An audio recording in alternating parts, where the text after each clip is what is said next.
Hello சொல்லுங்கண்ணா. நைட்ல work out பண்ணலாம். ஆனா அவர் பகல்ல ரெஸ்ட் எடுத்தாரான்னு தெரிஞ்சுக்கணும். பகல்ல அவர் தூங்கும் போது ஃபுல் ரூம் டார்க் பண்ணிட்டு அவர் நைட் மாதிரி கிரியேட் பண்ணி தூங்குனாதான் ஓகேவா மைண்ட் அது ஃபீல் ஆகும். அவன் நம்ம நைட்ல தூங்குறோம் அப்படின்னு. இப்ப ஐடி ஓகே. கம்பெனி ஒர்க் பண்ற எல்லாருமே நம்ம இது பண்ண முடியாது. அவங்க எல்லாம் நைட்ல தான் ஒர்க் பண்றாங்க, பகல்ல அவங்க ரெஸ்ட் எடுக்கிறாங்க. நான் என்னோட கிளைண்ட்ஸுக்கு நான் சொல்றதே அதுதான். நீங்க அவங்க ஜிம் ஆபீஸ்ல இருந்து வந்து முதல்ல போய் ரெஸ்ட் எடுங்க. தூங்கி எந்திரிச்சு மறுபடியும் அவங்க நைட் ஒர்க்குக்கு போறதுக்கு முன்னாடி பிராக்டிஸ் பண்ணிட்டு போங்கன்னு தான் நான் சொல்லிட்டு இருக்கேன். ஓகே. அதுதான் கரெக்டான கைட்னஸ் என்ன தெரிஞ்ச வரைக்கும்.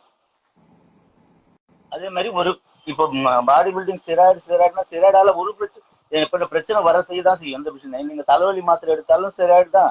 ஒரு முட்டி வலி நீங்க டாக்டர் போனாலும் அவர் போடுற இன்ஜெக்ஷன் ஸ்டெராய்டுல தான் இருக்கும். இப்ப நம்ம எடுக்கிற மாத்திரை எத்தனை மாத்திரை ஸ்டெராய்டு இல்லைன்னு நம்ம கண்டுபிடிக்க முடியாது. ஓகே. ஓகே. நம்ம எடுக்கிற மாத்திரைல 60% 70% மாத்திரை நம்ம டாக்டர் சஜஸ்ட் பண்றது ஸ்டெராய்டா தான் இருக்கும். அதை நீங்க கரெக்டா எந்த டாக்டருமே சொல்ல மாட்டாங்க இது ஸ்டெராய்டுன்னு சொல்லிட்டு. ஓகேவா? இந்த டஸ்ட் அலர்ஜில இருந்து என்ன ரன்னிங் நோஸ் இருக்கு, இந்த மாதிரி சில விஷயத்த உடனே நம்ம ஸ்டாப் பண்ணோம்னா அதுக்கு ஸ்டெராய்டு கலந்த மருந்து தான் கொடுப்பாங்க டாக்டர்ஸ். ஓகே. ஓகே.